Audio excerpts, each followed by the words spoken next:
Saudara yang dikasihi oleh Tuhan Yesus, hari ini kita berjumpa lagi di depan TV Al-Karmah dan sekarang kita akan membahas bersama-sama firman Tuhan yang akan saya ambil dari Kisah Rasul pasal pertama ayat 9 sampai dengan ayat 11. Saudara, sebelumnya saya akan memperkenalkan nama saya. Nama saya Sakarias Patimukai. Saya melayani di Los Angeles dan beberapa tahun yang lalu saya pegang gereja. Dan sekarang saya membantu beberapa gereja untuk melayani bersama di kota ini. Dan secara khusus hari ini kita akan bersama-sama membahas firman Tuhan yang berhubungan dengan Kristus sebagai Allah. Saudara, sebelumnya kita akan berdoa sebelum kita mulai membahas firman ini. Mari kita berdoa. Tuhan Yesus, kami mau menyerahkan firman Tuhan ini, supaya apa yang kami bicarakan sebentar menjadi bagian yang sangat penting, membawa kami untuk mengenal Engkau lebih dalam. Berkati semua pendengar, berkati semua orang yang ada di depan siaran ini dan mereka sedang mengikutinya. Itulah sebabnya Tuhan berkati sehingga kami bisa sama-sama mendengar suara-Mu dalam nama Tuhan Yesus. Amin. Ada seorang filsuf yang sangat terkenal dari China, Confucius. Dia pernah berkata begini, "Saya mendengar dan saya lupa. Saya melihat dan saya ingat. Dan saya lakukan, maka saya akan paham." Saudara, kalimat ini sangat penting berhubungan dengan kitab yang akan bagian yang kita akan baca bersama-sama dalam Kisah Para Rasul ini. Karena sebelum Tuhan Yesus naik ke sorga, Dia menyiapkan para muridnya bukan hanya untuk tahu siapa Dia, tetapi untuk mendengar, untuk melihat, bahkan Dia melakukan apa yang paling sangat penting di dalam hidupnya, yaitu Dia menyerahkan dirinya di atas kayu salib untuk supaya bukti bahwa Dia mengasihi dunia ini. Nah, itu sebabnya saudara, di dalam bagian ini Dia memberikan bukti, 4 bukti yang sangat nyata bahwa Dia itu adalah Allah.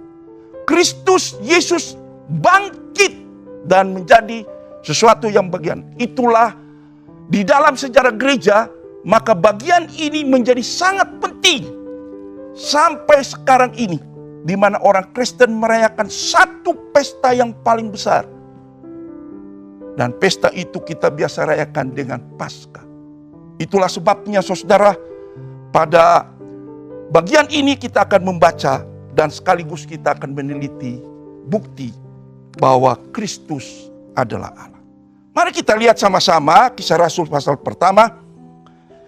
Ayat yang ke-9 saya akan baca sampai ayat 11. Sesudah ia mengatakan demikian, terangkatlah ia, disaksikan oleh mereka, dan awan menutupnya dari pandangan mereka. Ketika mereka sedang menatap ke langit, waktu ia naik itu, tiba-tiba berdirilah 2 orang yang berpakaian putih dekat mereka, dan berkata kepada mereka, "Hai orang Galilea, mengapa kamu berdiri melihat ke langit? Yesus ini yang terangkat ke sorga meninggalkan kamu, akan datang kembali dengan cara yang sama seperti kamu lihat Dia naik ke sorga."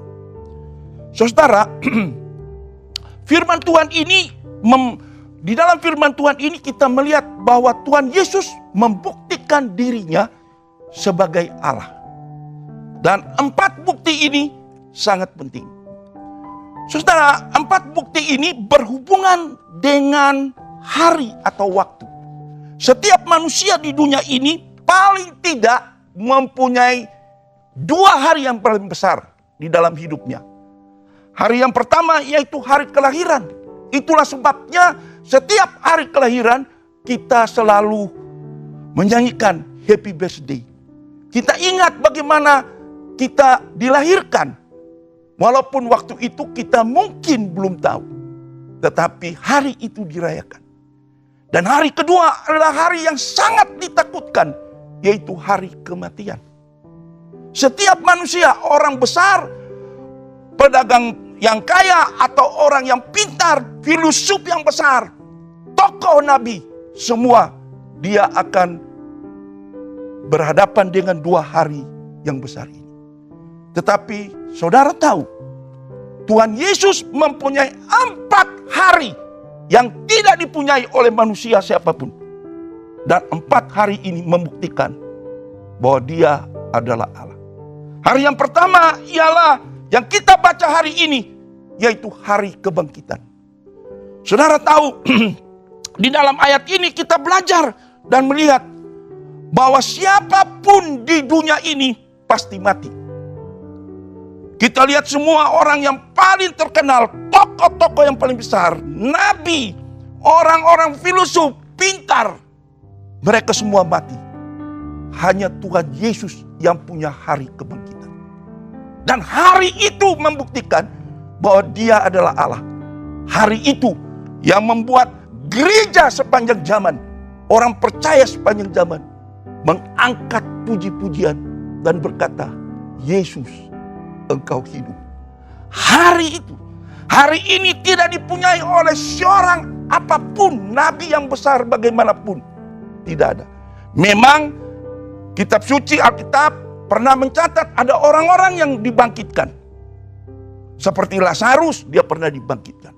Dalam perjanjian lama ada juga yang dibangkitkan.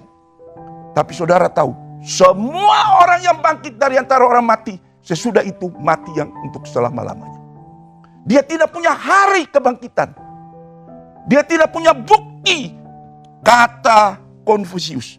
Dia tidak bisa membuktikan bahwa dia adalah Allah. Kristus membuktikan, Tuhan Yesus membuktikan kepada kita bahwa dia adalah Allah. Bukti yang pertama, dia punya hari kebangkitan.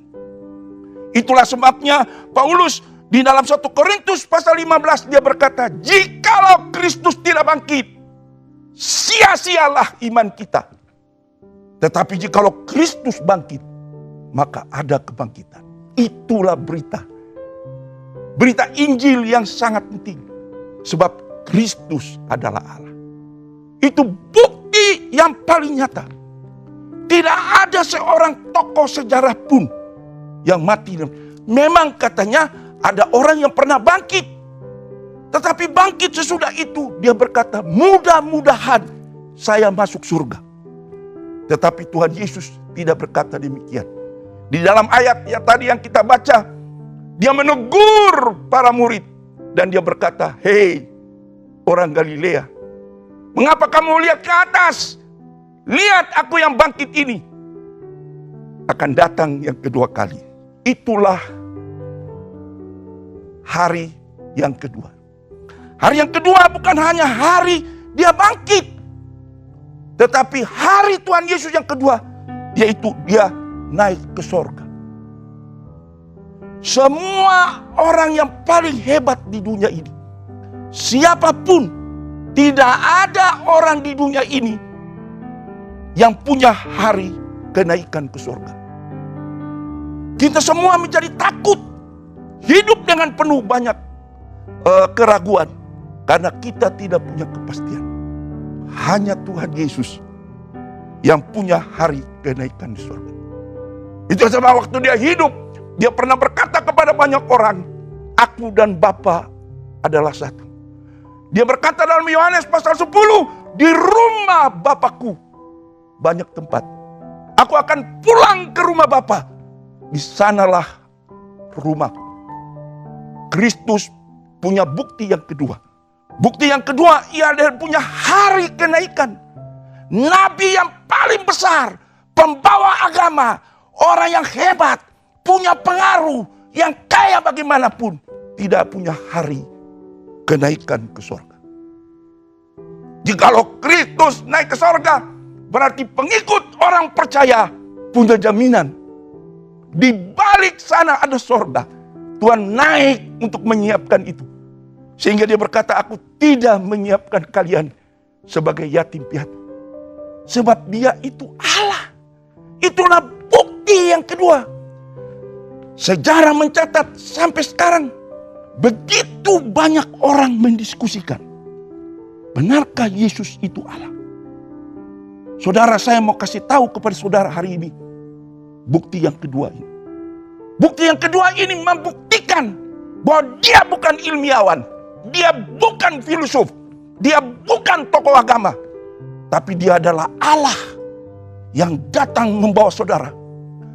Bawa jalan, bukti. Di sana ada sorga. Itulah tempatmu.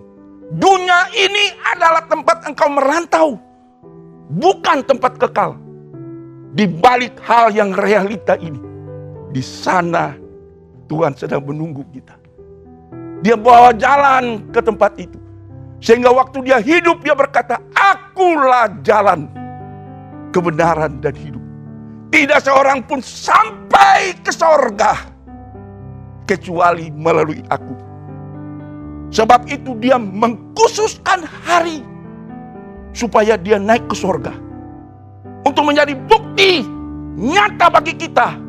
Kita lihat bahwa Kristus menyiapkan surga untuk kita.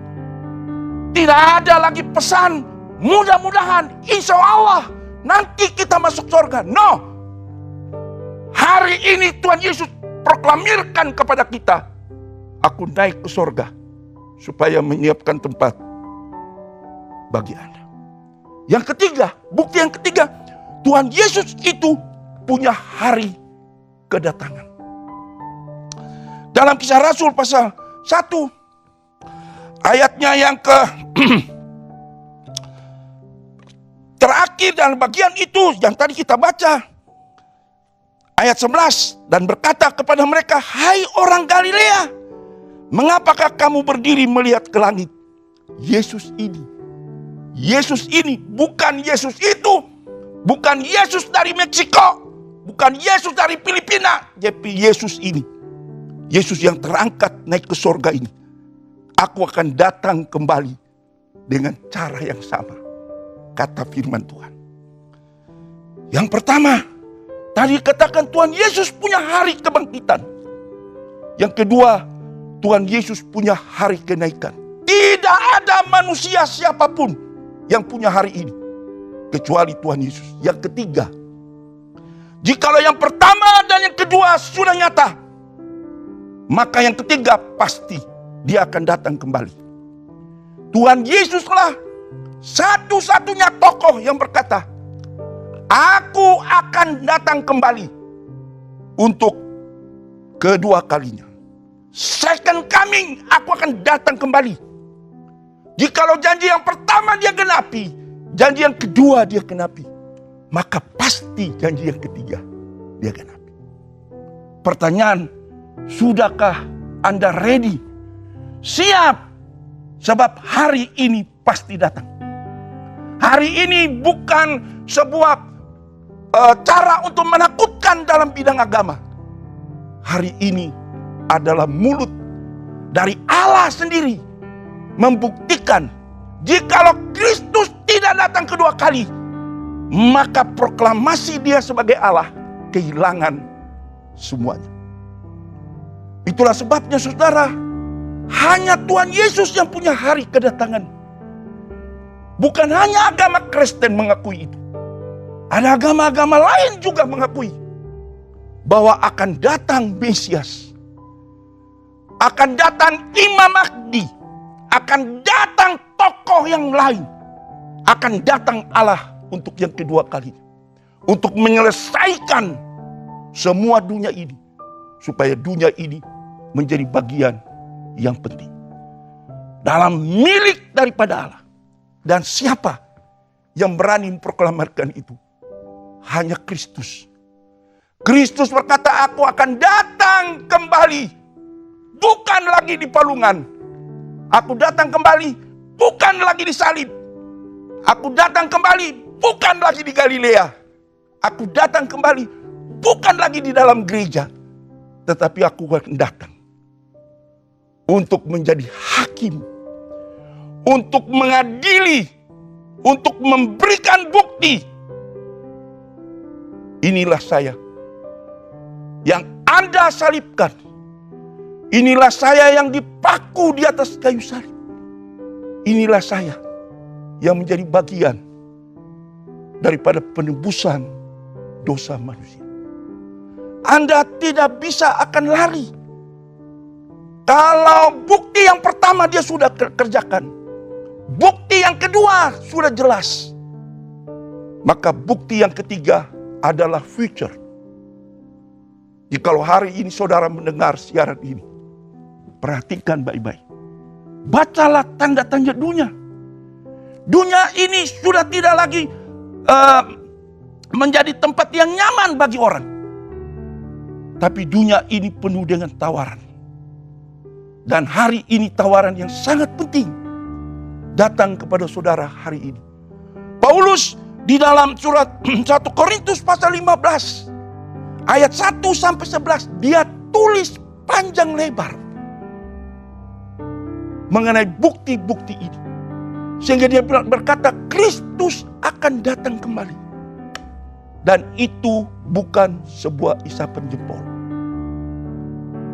Jikalau Kristus sudah bangkit, jikalau Kristus sudah naik ke sorga, maka Kristus pasti akan datang kembali. Yang keempat, bukti yang keempat, bukan hanya dia punya hari kebangkitan. Bukan juga hanya dia punya hari kenaikan. Bukan juga hanya hari kedatangan. Tapi juga dia punya hari penghakiman. Inilah bagian yang sangat penting. Tuhan Yesus akan datang bukan lagi sebagai orang yang hina. Tuhan Yesus akan datang bukan lagi sebagai orang yang diteriakin Hosana, Hosana Mubarak anak Daud. No. Tuhan Yesus akan datang sebagai raja di atas segala raja. Dan dia akan bangun kerajaannya. Bukan hanya itu, dia akan menjadi hakim. Hakim untuk semua orang. Hakim bukan hanya kepada orang yang percaya Tuhan Yesus. Tetapi dia akan menghakimi dunia ini sesuai dengan janjinya. Hari ini, hari yang keempat inilah hari di mana setiap manusia akan berhadapan muka dengan Allah. Selama ini mungkin Anda hanya mendengar, menginspirasikan, bertanya siapakah Allah itu.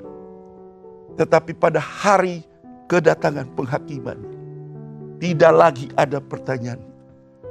Anda akan melihat Kristus, melihat tubuh barunya, melihat dia dengan segala kemegahannya. Malaikat yang datang akan membawa dia. Bukan hanya seperti seorang presiden yang akan masuk di sebuah kota dengan sirine dan mereka akan berteriak, itulah pejabat yang akan datang. Tetapi dia datang dengan kemegahan. Dia datang dengan malaikat berpasukan. Dia datang dengan kitab yang terbuka untuk mengisi seluruh kehidupan kita. Untuk membuka semua catatan perjalanan kita selama hidup beriman di dunia ini. Hari penghakiman. Saudara, bagian ini sangat penting. Sebab hari penghakiman itu sangat mengerikan. Tapi kita bersyukur Alkitab itu jujur. Sebelum Anda ke sana, sebelum Anda sampai di tempat di hadapan Tuhan, Anda sudah diingatkan supaya Anda menyiapkan diri untuk menyambut Sang Penebus, Raja di atas segala raja itu, supaya nanti engkau akan melihat muka dengan muka. Hari penghakiman itu di mana semua orang yang besar kecil di dunia ini datang untuk mendapat bagian yang sangat penting. menghitung, mengecount, melihat segala apa yang kita kerjakan. Saudara, berita sukacita hari ini kepada kita. Tuhan Yesus memanggil kita dan Dia buktikan, aku adalah Allah. Sebab itu aku yang menguasai seluruh dunia ini. Aku bangkit, aku naik ke surga, dan aku akan datang kembali untuk menghakimi dunia ini. Sudahkah saudara siap? Sudahkah saudara hari ini melihat ini dan saudara berkata, Tuhan, saya orang berdosa, tapi saya akan siap untuk menyambut Engkau datang kembali. Amin. Kita berdoa. Tuhan Yesus, menyerahkan firman ini ke dalam tangan-Mu. Doa saya Tuhan supaya bukti kealahan-Mu ini membawa hidup kami untuk dibuka di hadapan Tuhan. Sehingga sebagai orang berdosa, kami datang dan menerima Engkau sebagai Tuhan dan Juru Selamat. Amin.